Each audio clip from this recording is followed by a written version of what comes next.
Voici à la dernière tâche de cette formation sous forme de projet guidé.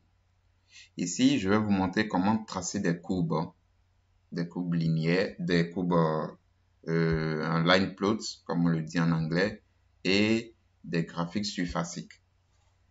Alors, on va utiliser tout simplement la fonction len de la librairie Plotly Express.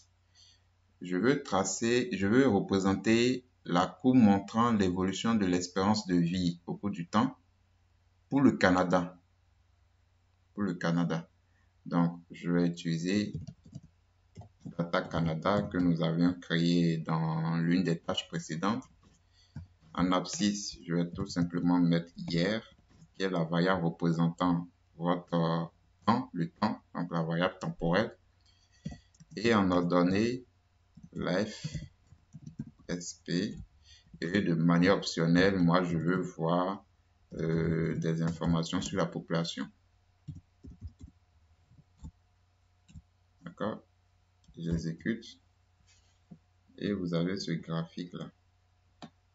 Vous avez cette courbe. Regardez. Lorsque je glisse le curseur, j'ai overname, c'est la population. Donc, la valeur qui est là, 170, là, c'est la population. Après l'année et l'espérance de vie.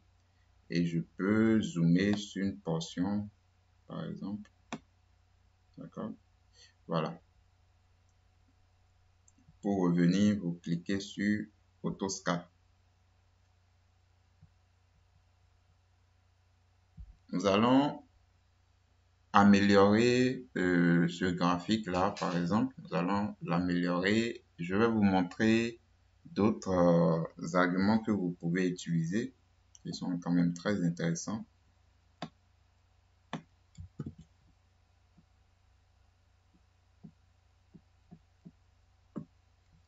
Ici, je vais utiliser Gapminder, la data frame originelle.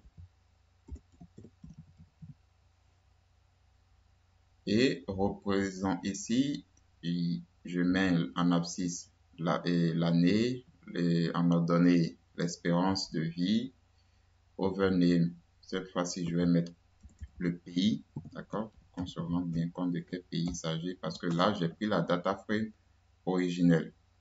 Je vais colorier par le continent,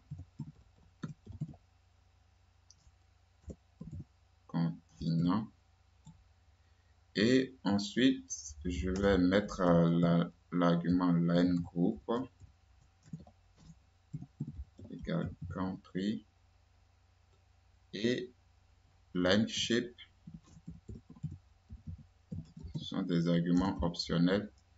Line shape, je vais mettre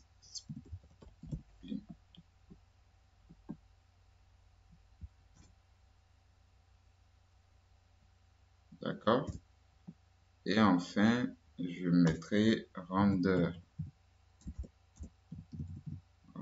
mode égale SVG. J'exécute.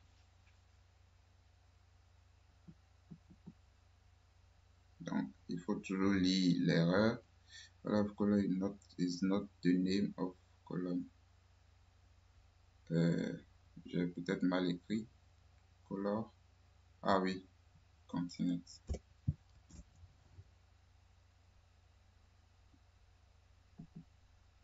Voilà. Donc ici, tout est représenté.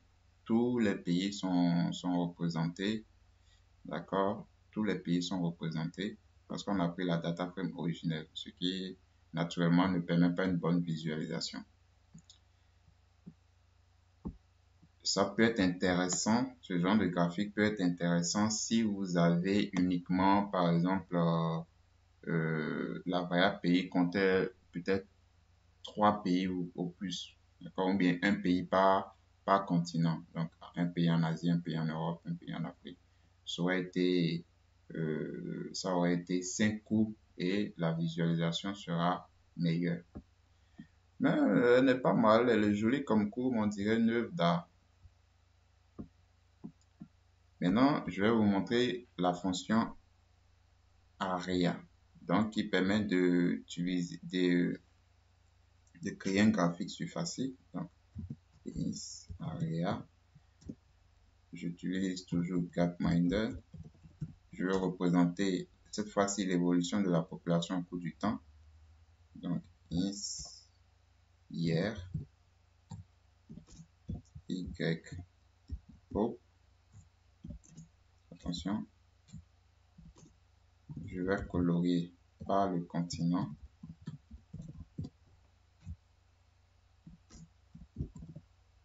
Line group égale country. Oui.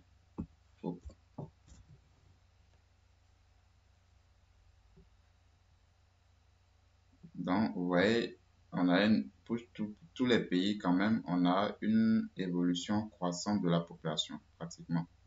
D'accord? Et ce qui est tout à fait normal. Eh bien, nous sommes à la fin de cette formation. Dans cette dernière tâche, nous avons appris comment tracer des courbes pour représenter un paramètre quantitatif en fonction du temps d'une variable temporelle et aussi comment tracer un graphique surfacique.